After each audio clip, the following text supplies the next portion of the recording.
성경에는 특별한 인물들이 많이 등장하지요. 그 중에서도 죽지 않고 하늘로 들림을 받은 두 사람이 있죠. 여러분들 잘 아시죠? 누구죠? 에녹과 엘리야이죠. 그래서 그런지 이 엘리야는 구약의 많은 예언자 중에서도 매우 특별한 예언자였습니다. 그것은 예수님께서 변화산에서 변화하실 때 모세와 함께 예수님 곁에 나타났던 인물이 바로 엘리야였음을 봐도 우리는 잘 알 수 있습니다.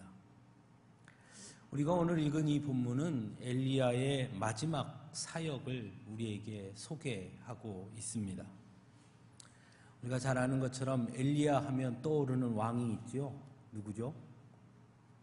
엘리야 하면 떠오르는 왕, 아합 왕이죠. 엘리야는 아합 왕 때 활동했던 예언자였습니다.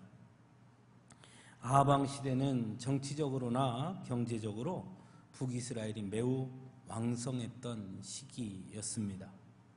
사실 이 아합의 부인 누구죠? 이세벨. 이제 잘하시네요. 물어보는 대로 그냥 대답을 톡톡 하십니다. 아합의 부인 이세벨. 이 이세벨과 결혼한 것도 대외적인 안정을 위해서 이 시돈의 공주였던 이 이세벨을 아내로 맞이한, 즉 정략 결혼이었습니다. 하지만 이 시돈의 공주였던 이세벨을 아내로 맞이함으로써 이스라엘에는 바알과 아세라를 숭배하는 신앙이 왕성하게 퍼져가게 되지요.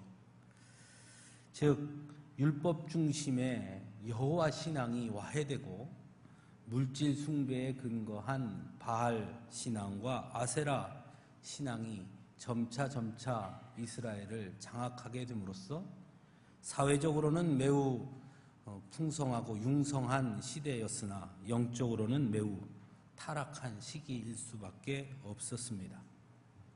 그리고 그때 활동했던 예언자가 바로 엘리야였습니다. 그러니 엘리야는 아합 왕과 함께 할 수 없는 것이 어떻게 보면 매우 당연한 일이었을 것입니다. 대표적인 사건을 들으라고 그러면 여러분 뭘 얘기하겠습니까? 엘리야와 아합 사이에 있었던 대표적인 사건, 아마 갈멜산 사건일 겁니다. 바알과 아세라를 섬기는 제사장들과 이 엘리야가 갈멜산에서 가뭄의 문제를 놓고 한판 대결을 펼칩니다. 결국 우리가 잘 아는 것처럼 엘리야가 승리를 거두죠. 그것은 엘리야의 승리가 아니었고 바알과 아세라와 대결한 하나님의 승리였습니다. 그리고 그 자리에 있던 바알과 아세라의 선지자들을 모두 죽이게 됩니다. 엄청난 승리를 거두게 된 것이죠. 하지만 이 소식을 들은 아합의 부인 이세벨이 가만히 있지 않았습니다. 내가 반드시 그를 죽이리라 하고 이를 뿌드득 갈지요. 그 소식을 들은 엘리야는 혼비백산이 돼서 호렙산으로 도망을 치게 됩니다. 그때 하나님은 엘리야에게 나타나셔서 예후에게 기름을 부어 이스라엘 왕이 되게 할 것이고, 그리고 엘리사에게 기름을 부어 너의 뒤를 이어 선지자가 되게 할 것이라 말씀하시면서 너무 두려워하지 마라. 바알에게 입맞추지 아니한 사람 7,000명이 남아있다. 이렇게 말씀을 하십니다. 이것이 대체적인 엘리야에 대한 우리의 기억들입니다. 그리고 우리가 오늘 본문에서 보는 것처럼 엘리야는 마지막에 죽지 않고 하나님께 들림을 받은 그런 사람이었습니다. 우리가 아는 것처럼 구약의 예언자들은 이 엘리야뿐만 아니라 모두가 매우 특별한 사람들이었습니다. 처음 태어날 때부터 특별했다는 것이 아니고, 그의 신분이 특별했다는 것이 아니고, 그들은 하나님의 부름을 받아 하나님의 일꾼들로 쓰임받은 특별한 사람들이었습니다. 그 사회가, 그 시대가 하나님을 멀리 할 때마다, 이스라엘이 죄악에 빠져 있을 때마다 하나님의 사랑과 은혜를 이뤘을 때마다 하나님은 예언자들을 세우셨고 그들을 통해 하나님의 말씀을 선포하게 하셨고 하나님의 뜻을 전하도록 하셨습니다. 한마디로 그런 의미에서 예언자들은 하나님의 와일드 카드가 아니었나 싶습니다. 때로는 말씀을 전하기도 했고 때로는 능력을 보여주기도 함으로써 하나님께서 여전히 이스라엘 백성들을 주목하고 계심을 이 예언자들을 통해 보여주셨기 때문입니다. 그렇다면 한 가지 질문하게 되겠죠. 이 시대의 예언자들은 누구일까 하는 것입니다. 이 시대에는 하나님께서 예언자가 필요 없을까? 만일 이 시대에 예언자가 필요했다면 누구를 세우셨을까? 우리가 예배 전에 찬송한 거 들으면서 그 찬송 중에 주님 내가 여기 있사오니 나를 보내소서라는 찬송이 있었어요. 저는 그 찬송 들으면서 그 찬송이 아마 이사야의 고백을 아마 모토로 한 그런 복음 성가인 것 같은데요. 이 시대의 예언자가 누구일까요? 그런 면에서 본다면 바로 하나님의 부름을 받은 지금 이 시대의 성도들, 하나님께서 세우신 이 시대의 교회가 바로 이 시대의 예언자들이라 할 것입니다. 그렇다면 하나님께서는 예언자들을 통해 시대에 하나님의 뜻을 전하고 울림을 전하셨듯이 우리가 만일 이 시대의 예언자라면 하나님은 바로 우리를 통해 이 시대에 교회를 통해 이 시대에 하나님의 뜻을 전하며 하나님의 능력을 나타내시기를 원하신다라고 말할 수 있을 것입니다. 그런 면에서 바로 이 시대의 하나님의 와일드 카드는 바로 우리들이라는 것이죠.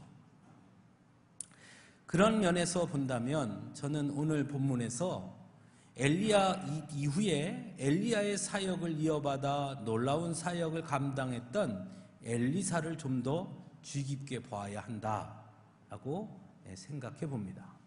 왜냐하면 이제 엘리야는 사역이 맞춰지는 것이고 그 다음에 그 사역을 이어받아서 해야 할 엘리사, 그 엘리사는 과연 자신에게 주어질 그 사역을 감당하기 위해 어떤 자세로 또 무엇을 준비했는가 오늘 본문을 통해서 함께 살펴보고자 합니다. 먼저 오늘 본문에 보면 엘리사는 자신의 스승 엘리야를 끝까지 놓지 않습니다. 엘리야가 길갈에서 떠나 베델로, 베델에서 여리고로, 그리고 여리고에서 요단으로 자리를 옮길 때마다 엘리야는 엘리사에게 너는 여기 좀 머물러 있어라 라고 요청하지만 그러나 그렇게 그만 따라오라고 말하는 엘리야의 간청에도 불구하고 엘리사는 한사코 스승인 엘리야의 뒤를 쫓아갑니다. 저는 이런 엘리사의 모습을 보면서 구약 성경에 또 다른 한 인물이 떠올랐습니다. 누구냐면 야곱입니다. 야곱이 형 에서를 만나기 위해서 고향으로 돌아가다가 분이엘에 이르게 됩니다. 자신의 두 아내와 두 여종과 11아들은 다 야복강 나루를 건너게 한 뒤에 자기 혼자 야복강가에 머물게 되지요. 그때 날이 새도록 그는 천사와 씨름을 하게 됩니다. 허벅지 관절이 어긋났음에도 불구하고 야곱은 그 천사를 절대로 놓아주지 않습니다. 그 천사가 말합니다. 너 도대체 어떻게 해야 나를 놔줄 거냐? 이렇게 묻자 야곱이 그때 이렇게 말하죠. 내게 축복하지 아니하면 가게 하지 아니하겠나이다. 허벅지 관절은 이미 어긋난 상태, 엄청난 고통이 있었을 것이고 밤새 싸웠으니 지치기도 했을 터인데 야곱은 끝끝내 놓지 않습니다. 나를 축복하지 않고는 당신은 갈 수 없습니다. 나를 축복하지 않고는 당신을 놓을 수가 없습니다. 라고 말했던 것이죠. 그리고 우리가 잘 아는 것처럼 천사는 너의 이름이 무엇이냐? 이제는 내 이름을 야곱이라 하지 말고 이스라엘로 하라 라고 축복한 후 떠나게 됩니다. 엘리사가 엘리야를 끝까지 따랐던 이유가 어디에 있었을까요? 왜 그렇게 엘리야를 졸졸 따라다녔을까요? 엘리야가 그만 와라, 넌 여기 머물러 있어라 해도 끝까지 그가 따랐던 것, 그것은 혹시 야곱과 같은 그런 심정이 아니었을까요? 즉 하나님이 주신 그 사명을 자신이 감당해야 하는데 그 감당하기 위해서 그는 치열함이 있었던 것입니다.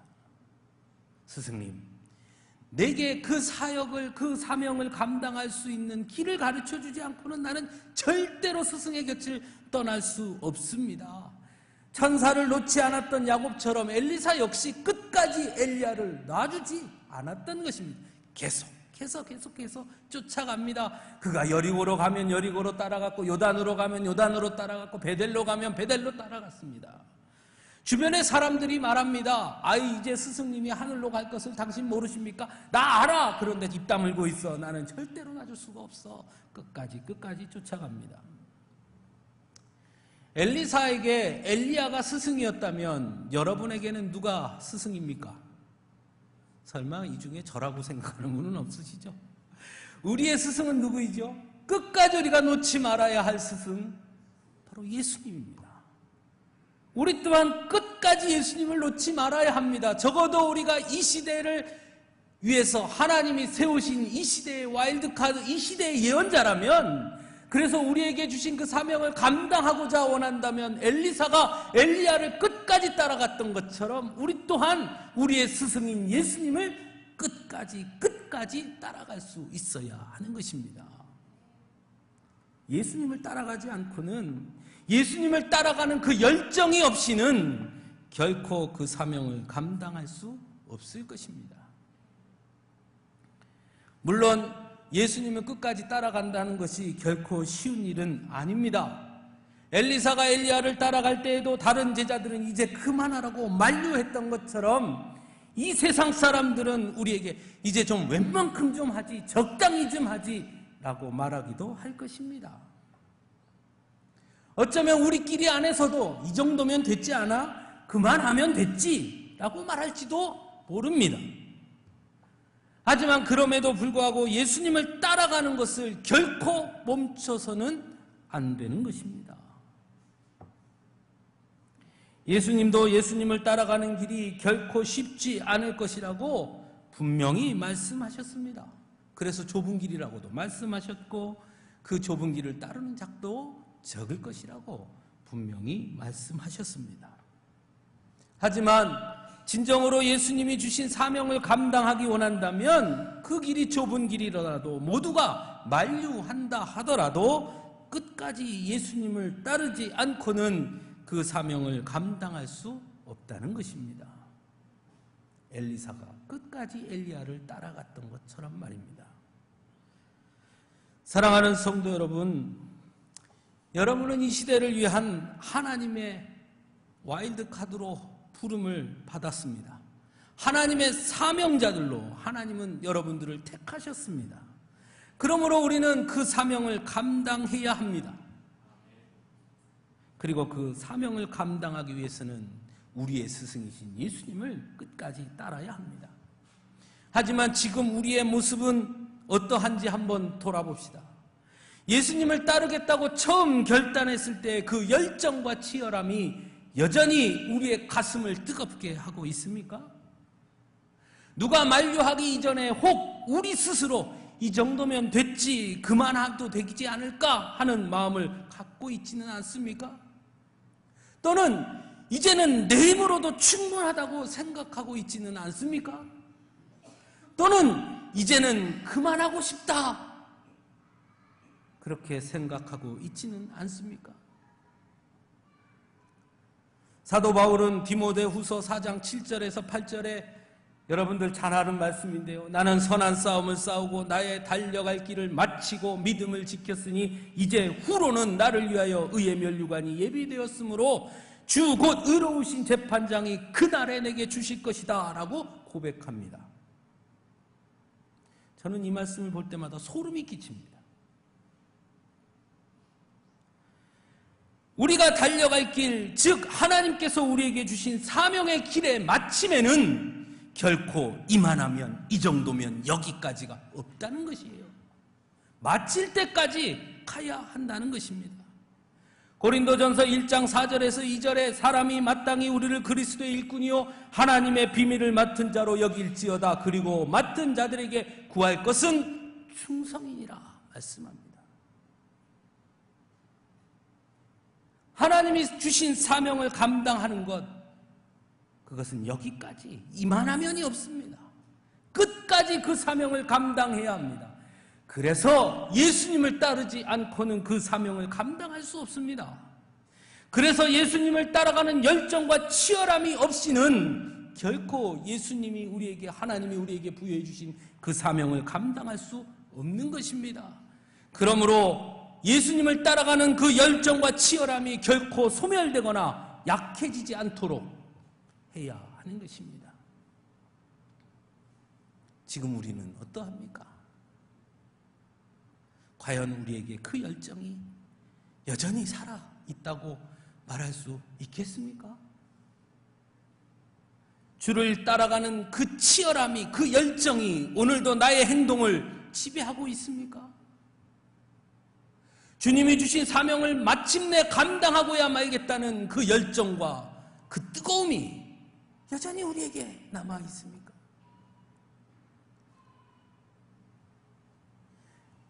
그것을 다시 되살려야 하는 것입니다.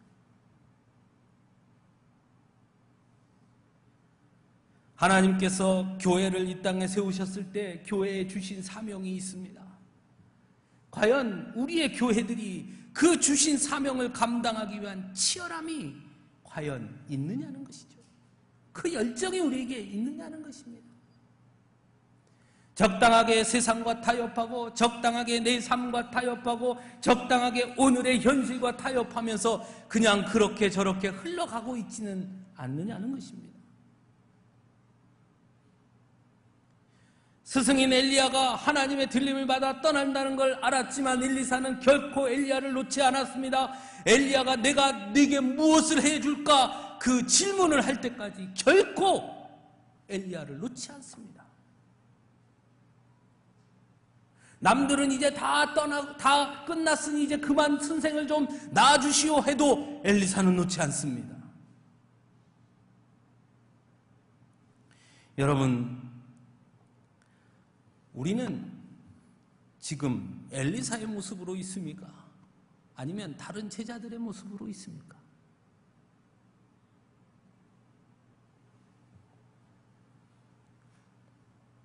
엘리사는 자신을 떼어놓으려는 스승 엘리야의 만류에도 불구하고 한사코 동행하기를 청했습니다.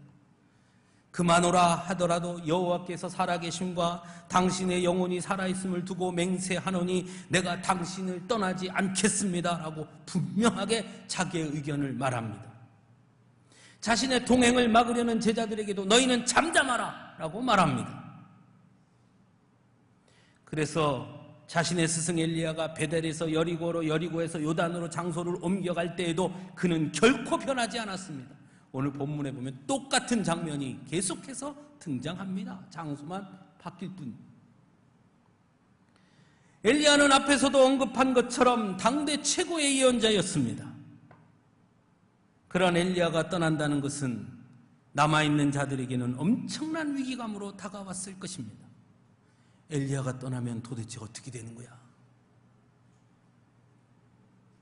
그것은 엘리야의 뒤를 이어 사명을 감당해야 할 엘리사에게는 더욱더 큰 두려움이었을 것입니다. 스승님이 떠난다고? 그럼 이제 그 사역을 내가 감당해야 되는데 그걸 내가 어떻게 할 수 있지? 아마 그는 매우 두려워했을 것입니다. 엘리야가 가졌던 능력이 자신에게도 임하지 않고는 그 사역을 감당할 수 없음을 엘리사는 알았습니다. 그래서 엘리사는 끝까지 엘리야를 따라갑니다. 그리고 마침내 엘리야로부터 무엇을 원하느냐는 물음을 듣게 되지요. 본문 9절에 보면 엘리야는 자신을 계속 따라오는 엘리사에게 내가 내게 어떻게 할지를 구하라 라고 질문합니다. 야, 너도 왜 그렇게 계속 따라오냐? 도대체 어떻게 해주기를 원하느냐? 라고 물은 것이죠. 그때 엘리사는 주저하지 않고 이렇게 말합니다. 당신의 성령이 하시는 역사가 갑절이나 내게 있게 하소서.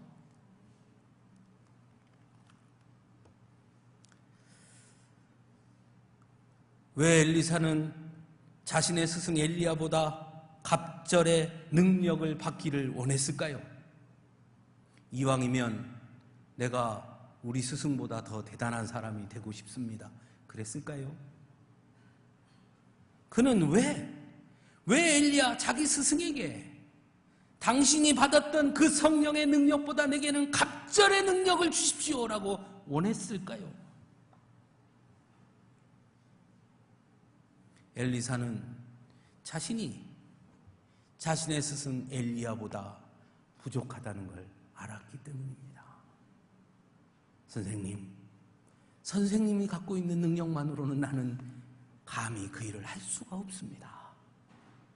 선생님이 받은 성령의 능력보다 내게 갑절은 주셔야 내가 어떻게 그 뒤라도 따라갈 것 같으니 내게 갑절의 능력을 주옵소서. 그렇게 원했던 것입니다. 엘리사의 이런 모습은 우리에게 두 가지를 가르쳐 줍니다. 하나는 하나님의 능력이 아니고서는 하나님의 사명을 감당할 수 없다는 것과, 또 하나는 엘리사의 겸손을 우리는 보게 됩니다.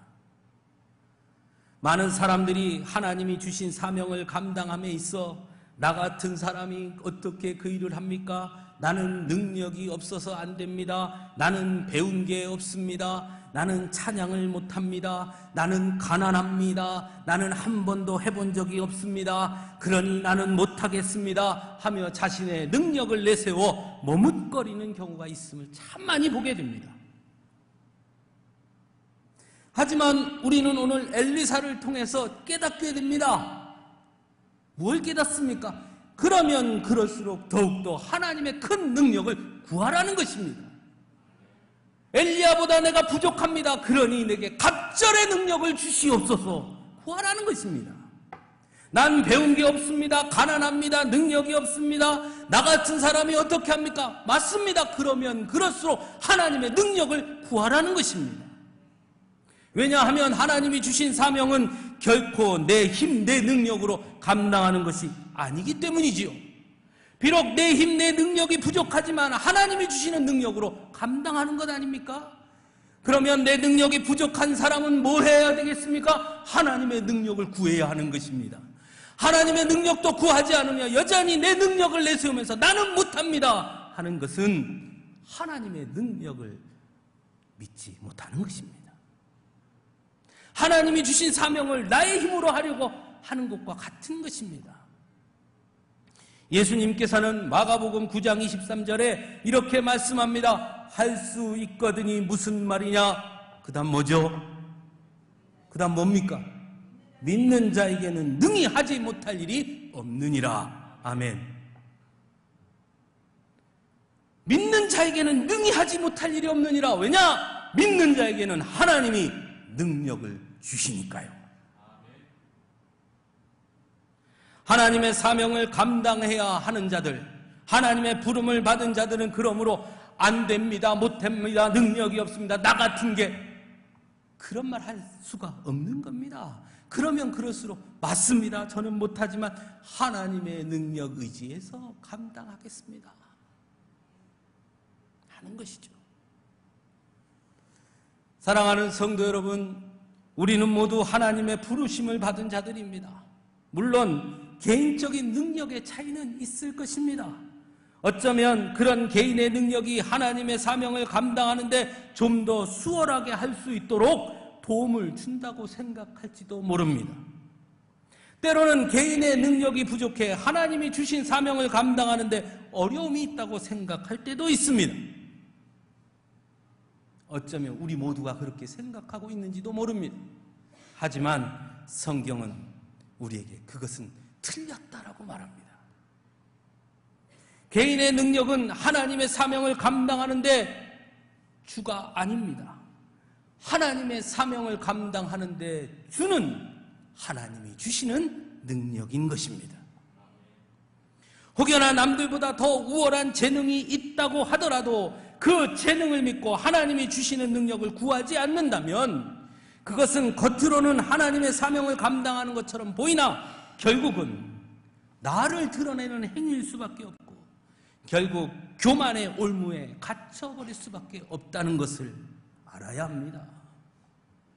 대표적인 사람이 사울왕입니다. 성경에 보십시오. 사울왕이 얼마나 잘생겼는지 모릅니다. 얼마나 멋졌는지 모릅니다. 그는 대단한 사람이었습니다. 그러나 그는 어느 순간 하나님보다 자신을 더 드러냈습니다. 어느 순간 하나님의 능력을 의지하기보다는 자신의 능력을 의지했습니다. 그 교만이 결국 그를 무너지게 했습니다. 오히려 나에게 남들보다 더 뛰어난 재능이 있다면, 그렇다면 그럴수록 혹 하나님의 능력이 아닌 나의 재능으로 감당하려고 하는 것은 아닐까 하는 두려움으로 하나님 앞에 엎드려 하나님의 능력을 구해야 하는 것입니다. 그래야 하나님의 부름받은 자로 끝까지 달려갈 길을 마칠 수 있는 것이에요. 반대로 남들보다 재능이 없다면 더더욱 하나님이 주시는 능력을 의지해야 하지 않겠습니까? 그러면 그럴수록 더욱 하나님의 능력을 구해야 하지 않겠습니까? 그래야 하나님이 주신 사명을 감당할 수 있을 테니까요. 사랑하는 성도 여러분, 우리의 모습은 어떠합니까? 때로는 사람의 재능을 앞세우고 있지는 않습니까? 아니면 때로 우리의 재능 없음을 앞세워 안 된다, 못한다 하고 있지는 않습니까? 중요한 것은 그것을 감당할 수 있느냐 없느냐보다 더 중요한 것은 하나님은 우리의 모든 것을 알고 계심에도 우리를 부르셨다는 사실입니다. 그러므로 우리에게 주어진 사명은 우리에게 선택권이 없습니다. 우리를 부르셨으면 그 사명을 감당해야 하는 것입니다. 우리를 부르신 이유는 하나님의 사명을 감당하기 위해서, 하도록 하기 위해서 부르셨다는 것을 결코 잊어서는 안 됩니다. 예수님은 누가복음에서 내가 너희에게 말하노니 만일 이 사람들이 침묵하면 돌들이 소리 지르리라 말씀하셨습니다. 우리가 우리에게 주신 사명을 감당하지 아니하면 하나님을 돌들을 들어서라도 하나님의 뜻을 이루시는 분이십니다. 그리고 그 사명을 감당하지 못한 자들은 소금이 맛을 잃으면 길가에 버려져 사람들의 발에 밟힐 뿐이니라 말씀하셨습니다. 우리가 잘 아는 것처럼 엘리사는 엘리야의 뒤를 이어 하나님이 맡겨주신 그 사명을 참으로 멋지게 감당해냅니다. 하나님이 엘리사에게 맡겨주신 사명, 그 역할을 감당할 수 있었던 이유는 어디에 있었습니까? 오늘 본문에서 보는 것처럼 그 열정, 그 치열함, 스승을 따라가려고 하는 그 열정, 하나님의 능력에 대한 간절함, 그리고 자신의 부족함을 인정하고 하나님이 주신 능력으로 감당하고자 했던 그 절실함이 엘리야의 뒤를 이어 그 귀한 사역자로, 하나님의 부름을 받은 자로 그 사명을 감당할 수 있었던 것입니다. 그러므로 이 시대의 예언자로 부름받은 우리들, 이 시대의 하나님의 와일드카드로 부름을 받은 우리들 역시 우리의 스승이신 예수님을 따라가는 열정과 치열함, 하나님의 능력에 대한 간절함을 가지고 구한다면 우리 역시 엘리사처럼 멋지게 그 사명을 감당할 수 있지 않겠습니까? 왜냐하면 하나님은 전능하신 분이시기 때문입니다. 더 중요한 것은 무엇보다 하나님은 여러분과 저를 사랑하시기 때문입니다. 그러므로 하나님께서는 우리를 부르셨을 때의 그 사명을 감당할 수 있는 능력도 주시는 분인 줄 믿습니다. 그러므로 우리는 때를 얻든지 못 얻든지 우리에게 능력 능력을 주시기를 하나님께 구할 수 있어야 합니다. 오 주님, 나를 부르셨습니다. 이렇게 부족한 자를 부르셨습니다. 나는 그 사명을 감당할 능력이 없습니다. 하지만 하나님 나를 부르셨사오니 하나님께서 그 사명을 감당할 수 있는 능력을 주실 줄로 믿습니다. 나에게도 엘리사가 구했던 것처럼 갑절의 능력을 허락하여 주셔서 그 사명을 감당하는 자가 되게 하여 주옵소서 구할 수 있어야 하는 것입니다. 그러면 하나님은 우리에게 능력을 주실 것입니다. 로마서 8장 30절 말씀을 함께 나누면서 말씀을 마칠까 합니다. 또 미리 정하신 그들을 또한 부르시고 부르신 그들을 또한 의롭다 하시고 의롭다 하신 그들을 또한 영화롭게 하셨느니라. 사랑하는 성도 여러분, 하나님께서 우리를 부르셔서 그 귀한 사명을 감당하게 하시는 이유는 결국은 우리를 영화롭게 하시기 위함이라고 말씀합니다. 사랑하는 성도 여러분, 그 하나님의 축복을 받아 누려야 되지 않겠습니까? 그 귀한 축복의 자리에 우리가 함께 머물 수 있기를 간절히 바랍니다. 함께 기도하겠습니다.